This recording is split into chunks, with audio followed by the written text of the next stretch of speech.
Hello everyone. This video would focus on operations of function, and this is the third part. In this part, we're going to focus on division. Let's have this first example right here. We are given f of x, which is 6x minus 12, and g of x is negative 2x. We're supposed to find f of x divided by g of x. So if we say f of x divided by g of x, all we need to do is just to plug these functions that we have here into this equation. So that would be f of x should be on top, which is 6x minus 12, and the g of x is at the bottom, which is negative 2x.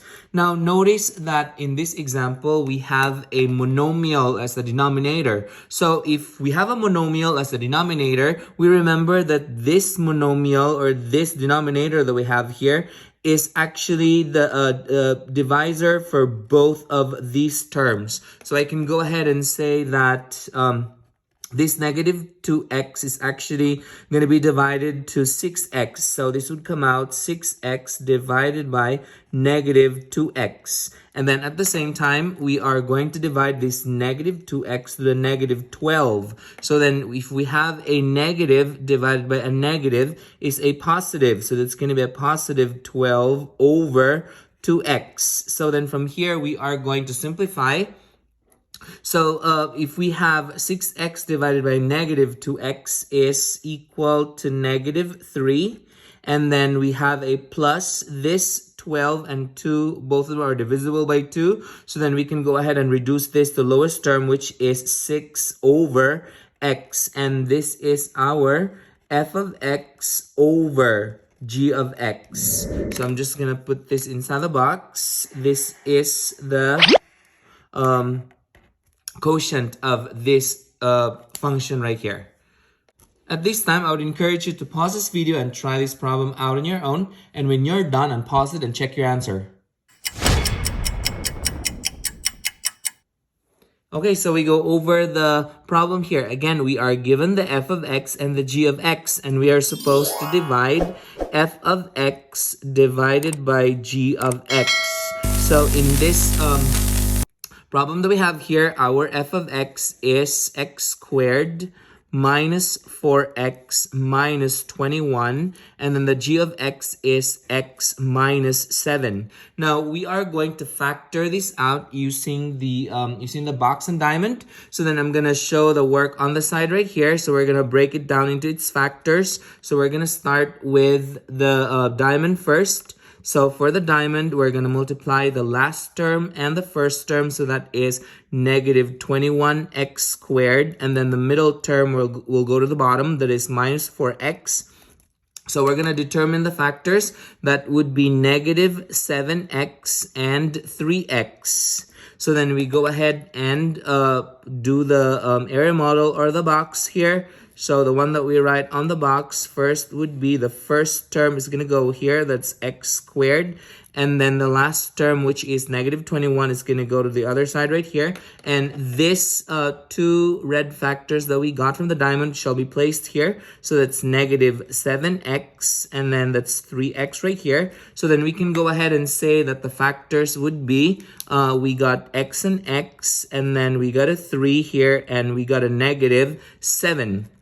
So then these are the factors for this function that we have right there. So instead of writing this trinomial right here, we can go ahead and say that this trinomial is actually equal to x plus 3 times, that's going to be x minus 7. So then we go ahead and write the denominator, which is x minus 7. As you can see here, both the denominator and the numerator, they both have x minus 7. So I can cross out x minus 7 and x minus 7. Which means that if we divide f of x divided by g of x is actually x plus 3. So that is again f of x over g of x. Did you get the same answer as this? X plus 3? Good. Perfect. Now let's move on to the next example right here. So we are given f of x is equal to x squared plus 3x minus 10, and the g of x is 3x minus 6. So we are supposed to find for g of x divided by f of x. So then we go ahead and plug it in. So our g of x is 3x minus 6. And our f of x is x squared plus 3x minus 10. So we can actually use the box and diamond to factor this out. I'm going to show the work on the side right here.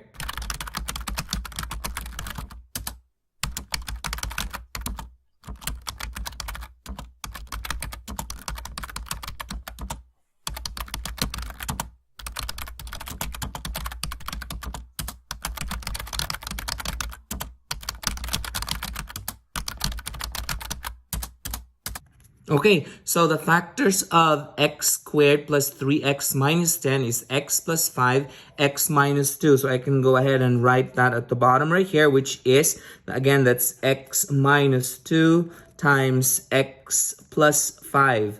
Now, notice that this function that we have here, 3x minus 6, can also be reduced by getting their common factor, which is 3. So 3 is the common factor, so we're doing the distributive backwards. So that would be x right here, so that if we multiply 3 times x is 3x, and then that should be a minus 2, so that we go ahead and say 3 times x is 3x, 3 times negative 2 is negative 6. So then instead of writing 3x minus 6, we can go ahead and write that one up here on the numerator. That would be 3 parentheses x minus 2. So as you can see here, both of them, the numerator and the denominator, has x minus 2, so we can cross these two out. So then we are left with 3 over x plus 5, and that is the quotient for g of x divided by f of x. So this is the quotient for that when these two functions are divided. At this time, I would encourage you to pause this video and try this problem out on your own. And when you're done, unpause it and check your answer. Okay, so we go over the problem here. Again, we are asked to find the quotient between f of x divided by g of x. So then we go ahead and plug it in. Our f of x is 2x plus 1. And then our g of x is 2x squared plus 7x plus 3. Again, we have to use the box and diamond to factor this out. I'm just going to show the work on the side right here.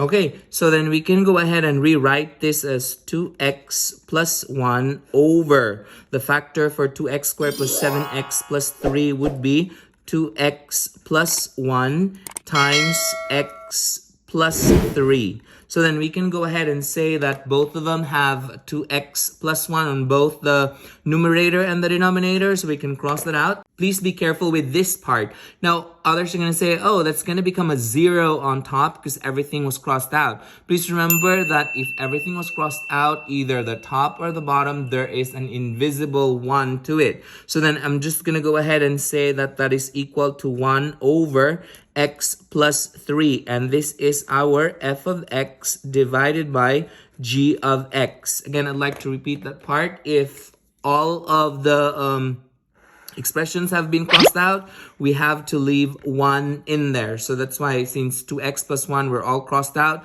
there is an invisible 1 on top since everything was crossed out. Did you get the same answer as this? Good. Perfect. If you find this video helpful, hit like and subscribe for more math videos. See ya!